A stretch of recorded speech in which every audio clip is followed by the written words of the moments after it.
Operating round down, and I mean, I think the game is over at the end of this set of operating rounds. So, I mean, we've already cut through the 1,000 that was backed up here. This is what we got left. With the high runs in this game, you know, a couple of runs up in the 60s, a bunch of them in the 40s, almost everybody in the 40s. The money just goes so fast. The only really significant thing, although there was a little play around the edges, screwing, I think the Federal out of maybe $10 is what it worked out to be, because I'm running up this way instead of this way. And maybe a different dot would have been more valuable, but I didn't want to cut the Commonwealth one here. They need that, but they do not get out there. So this was kind of the best blocking space I could find. But the Western Australian is the one that got the advantage, and it was off this track. What I'm running now is coming down, around, and up, and that actually works where coming up here doesn't. So I get another K, and that, you know, it was like a $50 boost, but it's a $50 boost where I had to go through this and pay that as a city. So, but everything's pretty much fixed, and people are just making money, and I'm screwing things up left and right. Well, with the Bank of England in particular, not so much with the run, but I saw this is the only Bank of England share that was out there, and then I caught this one. And so I thought I only had to figure out the value for that, and the value's the same. But then I found this one, and then I found these two. I'm kind of like, I thought we had decided those shares weren't worth all that much. And it's kind of weird that I left them there, because like the Federated, he could have picked that up. In fact, he could have picked two of them up and increased, you know, by selling out, increased the share value. And certainly the Victorian, he could have grabbed one. So I don't really know. I mean, I'm making mistakes. They're not huge ones. I don't think they'll affect who wins, but if it's a close game, they will. You know? And there's a lot of people with piles of money. I see this guy's not that great, but I think these two are in the lead for it. Neither of them has a share. So there was the fuck up with the Bank of England here where I could have had a Victorian, but that was a reasonable fuck up. Like, I caught that fuck up. I made that fuck up for kind of reasonable reasons, as opposed to just, I don't know, ignoring the fact that I'm sitting on Bank of England shares. Because I can't think of any reason why this guy did not convert those. But anyway. All right, need breaks in between. The final rounds are kind of painful, although I think the money is pretty damn set at this point. There might be a couple of lines that can get increases. This spot cannot be increased. There are no more gray tracks, so everything brown is as good as it gets. So I think everything's been increased as much as it can, except maybe except definitely this space. That space has room to get me up to another $10, which will apply to these two companies. I don't think anyone else is running up there. You know, I should look at the Commonwealth and see if they can make more this run than they're making off this run. That is no. I've got especially good dots over here. And no one except the SAR has those dots, and the SAR went bye-bye.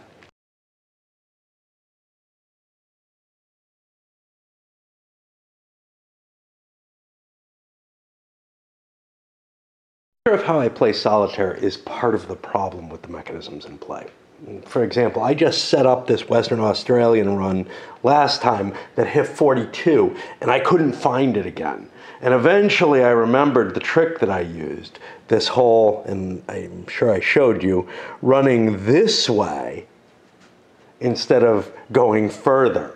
Because going further, especially where this dot is that, you know, is just a joker dot, basically, didn't do me any, you know, doesn't do me any good. That gets me around a 35 run, whereas this gets me a 42 run because I'm able to hit the 3Ks through this tighter mechanism, just the same way things like the Commonwealth are able to hit 3Ks in there. I'm just imagining, you know, if you could run a diesel run here and get the big, you know, 4 or 5Ks, how rich those runs would be. You need to really, really work to get your dots in the right location, to get your company in the right place. Now, the Queensland had enough time, etc., a little bit more money, but money's short in this game. Money's hard to come by. And if you're swallowing your early money, you may be building up that company for good shape, but you're not going to be in a winning position. So I don't think you can win by building your diesel route in this. Anyway, the point that I was trying to make was that the fact that I walk away means that I forget more complex route paths. And those kind of complex route paths, when you look, you know, I harp on it with this game, and for me it's a particularly problematic thing, because I'm not sitting in one setting, and I'm not playing just one or two companies, I'm playing all these companies. So the problems that I'm having with that, although they're going to affect my taste in the game, may not be as big a deal in an opposed situation. Run a couple of the top companies, the bank and the Queensland and the CAR, which is the highest valued of them all. Oh, geez. You know, I'm not sure the bank's supposed to... Yeah, it is supposed to run first. I was wondering, maybe it's supposed to run at its location, but no. So one counter is good enough for the bank. Otherwise, I would need another counter somewhere. But yeah, the payouts have happened, and this is what I'm down to. Now this is $200 here.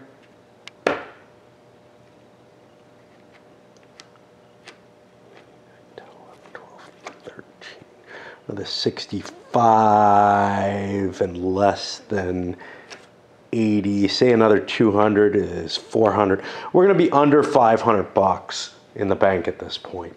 And now we quickly look, and all the shares of the Commonwealth are in play, and it's worth $500.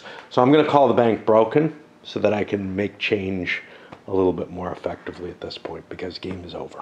I eked out every penny I could. Can't guarantee it. I didn't count everything, but where there were upgrades possible that I kind of remembered. You can see the track's pretty much upgraded. The real problem is these coastal greens, the cities, they can't upgrade to a brown. I always feel boned by that.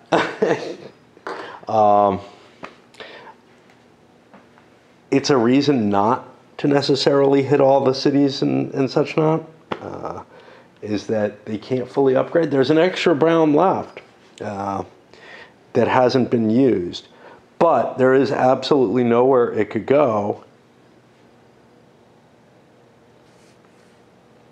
except here. That is the only location, and that means all the cities, all the central cities, you're not in a race for those brown tiles. They can all be gotten. There's only one gray, so that you're in a race for that. Obviously, there aren't enough gray Ks. You're in a race for those. But yeah, it's kind of interesting that all the brown, all the cities that can be turned brown will be able to be. You still get one that gets bonused, but yeah, that's and that is not one of these, cannot be one of these boned ones, which is kind of neat. We have the final stock prices. You can see everybody's pretty much clustered together except the CAR. That was one of the two early companies, that in the Queensland.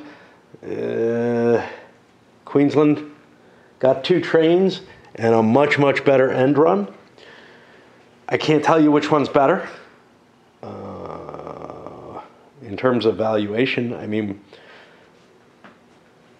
the fact that this had to swallow cost him money earlier on, but granted, he was only holding 40%. He got his companies, he got his 2 trains on the wrong company, essentially. And it would have taken an extra little bit of juggling to get it otherwise. I thought I could get to 50% in this. Priority was in the wrong place and it didn't happen. Now, that might have been possible if some of these buttheads who were wiped out of the game weren't grabbing shares of it. But it's clearly in their best interest to do so. And it's kind of funny. I played a game, and I've referred to this a few times, with a guy in Phoenix who probably would have reacted to, if you bought that because you couldn't win, you were essentially king-making against this guy, where against the guy who you know, is unable to buy, and this guy for that matter. And it might apply to this guy too, because he probably is not in the running either.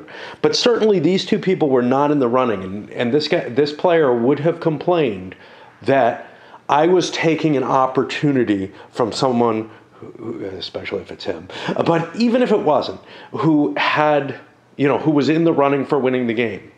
Whereas I'm just doing what's natural. You know, I'm trying to optimize my score. He actually looked at taking an action to optimize your score in a game was a negative. And you were doing some kind of king-making by doing that, instead of refraining from doing something that might hurt someone. And I feel the exact opposite. I feel like if you didn't buy this, you're actually playing the game wrong. You know, I'm not going to make a big stink about it, but I think if you passed on the best stock that was out there to purchase in terms of the income that it could make over the course of the next period, you would have a problem. Now, this guy wasn't an XX player, so no biggie there. But yeah, we were playing Manifest Destiny, I think it was. And he was really, really upset. I don't think it was me, and here's my memory, that he talked some other player out of taking an action that would have been in that player's best interests in terms of optimizing his score, because it was depriving him as one of the people in contention for the game of an opportunity to get something. And I was like, that's just totally twisted to me. You know, if there is any obligation, any kind of non-king-making action, it's to pad your own nest as best as you can. Anyway, I got no idea where somebody could come up with that kind of view. I guess I'll spreadsheet things out. This is going to be a shorter video than all the rest, which is why I'm kind of babbling about this kind of crap. And figure out who came in ahead, and maybe try to piece together the why. Really interesting, though, that just didn't seem worth it. It just did not seem worth it. It's not a bad city to go to, but it's not a K, so nobody wants to go there particularly. And while you're laying all your track and trying to get control of the Ks and everything, it's way out there. Why? You know, why go? If somebody had the extra cash, yes, they would break their route in there, and definitely it would happen. But the only companies that were even close were these two. And as a matter of fact, I think there should have been a dot here. That would have changed things significantly. He had the $100. I just didn't notice it. Whoops.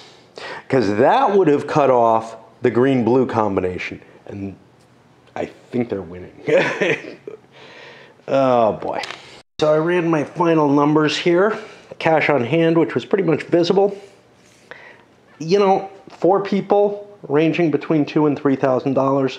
2 people who crashed without much cash, and worse, with less stock value. We looked at the stock values. I split them up between the companies that you were director of, because that kind of shows something. If you have a large holding in a directorate and its stock value is good, that's a particularly interesting facet.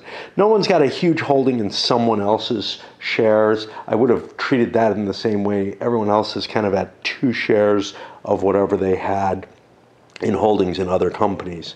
So I just accumulated that as sort of the final number. Of course, he doesn't have any loose stocks.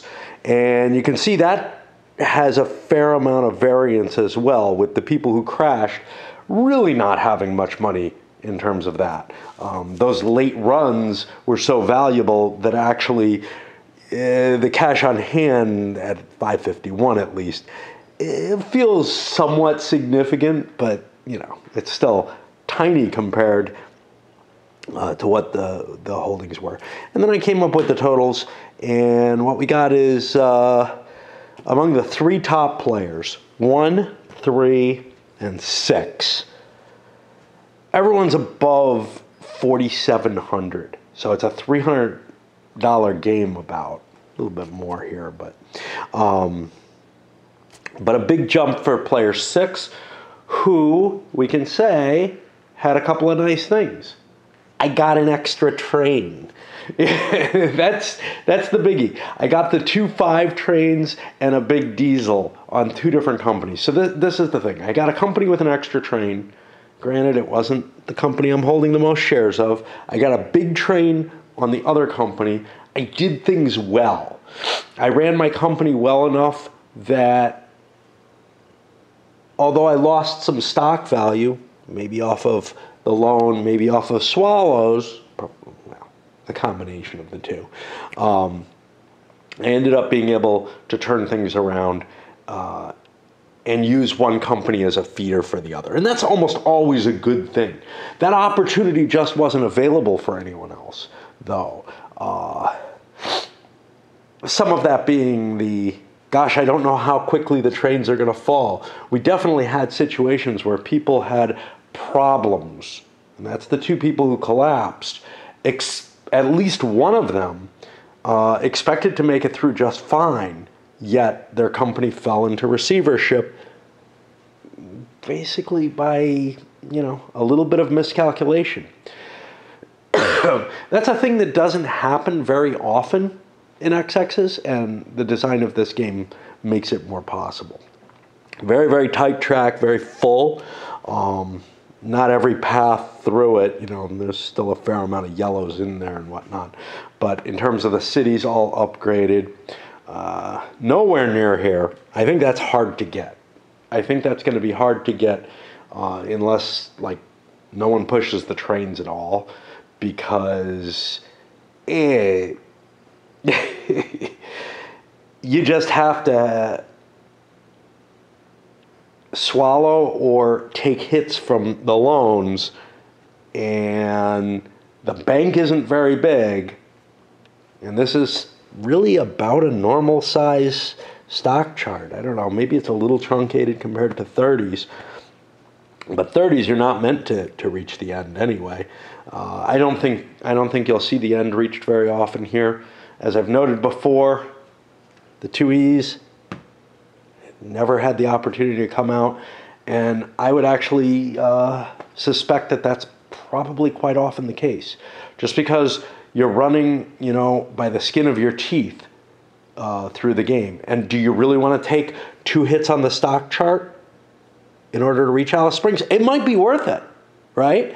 2 hits on the stock chart is $70 a share. this extra train is going to make you maybe $14 a share. Do that 3 times and you're at 42. Get both the big operating rounds on it. I don't think that's going to be likely, but if you got both the three, if you got 2 3-phase operating rounds, you're breaking that $70 a share. So it might be worth it, but it's hard to make that decision. It's hard to make that decision, and it's not a killer hit, right? I mean, the best you're going to make is the 14 a share per round, and you can't kind of run your company on very few shares because this doesn't count as your permanent train or anything. It's not something. It's gravy. It's gravy that you make if you screw up, if you don't cut if your money, if you have not, if you don't sort of perfectly align your money. Now, we laid a $40 dot here, and there was $100 here. It's close. This thing gives you $100 off. If he had a company, maybe it would have been more worthwhile for him. But you know, I mean, if you're doing a swallow for this, right? Doing it with loans is going to be tough. Doing it with loans with him, that's 2 spaces back. Of course, you still go forward because you pay out your run. So it kind of works out the same as a swallow or taking a loan kind of works the same in terms of the overall effect. So you're talking about giving up a run and the stock value. Now, with just a loan, you're talking the stock value alone, and that would have been like the Commonwealth. They could have done it with just a loan. With these huge runs, it's not worth it, but maybe with a little run, padding yourself, you know, an extra $150, which would work here, would have been worth it. But that means time that you spend optimizing your track here will instead be spent trying to make that E-train even work. And yeah, you know, it's just, there's no incentive to do it early, and then late, it's not going to be trivial. You know? And by the time, especially for me, being my first time playing this, by the time I could look at this and say, well, I only need 125, that's a pretty small run, right? Well, by that time, everybody's making huge runs. So you might plan for it. It might be a good idea. I think on early plays, you're going to see people not doing it because unless they fall into it through bad management. And that bad management is like, you know, a dot that you could have that you could have put somewhere, and maybe that dot is actually worth more in terms of the damage it does and everything. Definitely though, 2-5 trains is a winner over on 1830. It's a good move here. Getting that with the big train on the other company, you know, yeah, it's not a diesel, but I did find it kind of weird that you couldn't exchange the 5s or 6s for the bigger train. You wouldn't want to trade a 5+ for the 8, you know. But if you really screw up, you might find yourself with, I don't know, $800. You got $800, you can buy an 8. You got $500, you buy this, I guess. And there's plenty of dots on most of the companies. I don't know. The SAR used up a fair number. So the SAR used up all its dots. That was the only company to use up all its dots. It had a small quantity to begin with. and there's 2 dots in there, which means one for the revenue track and one for the stock value. Going into receivership looks terrible.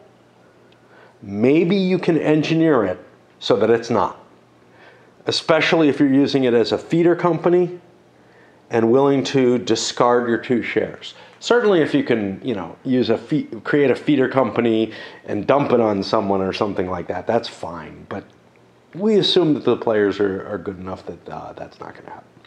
So anyway, this is where we got. I think pretty much had it predicted that pile of money was the biggest. Is number 1 next? Yeah. But not by that much over 3. And I'm a little surprised by that. The big stock value kicked in, I guess. Because, again, 2 companies capable of working together, but they weren't able to do anything particularly magical with the trains. A lot of different options on this one in terms of where to go, etc. It gives you a lot of strategic choice. Things like the E-train, things like what trains are you going to go for the end? It's a really important decision.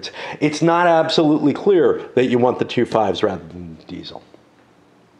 But like engineering the E-train, or like engineering a successful drop into receivership that helps you somehow, I think engineering the diesel is going to be a really, really hard thing, and you're not going to see it very often. Although this guy who crashed was close.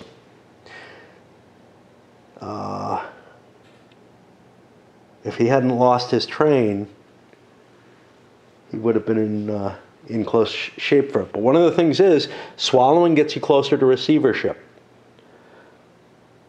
And he was just too close to absorb the loans he had to take to get the big 8 train. Which means he probably wouldn't have been able to afford the diesel anyway. But maybe with a swallow, I don't know. Or a loan, who knows. All right, I guess that's enough for the wrapping, and I'll have to come up with a review.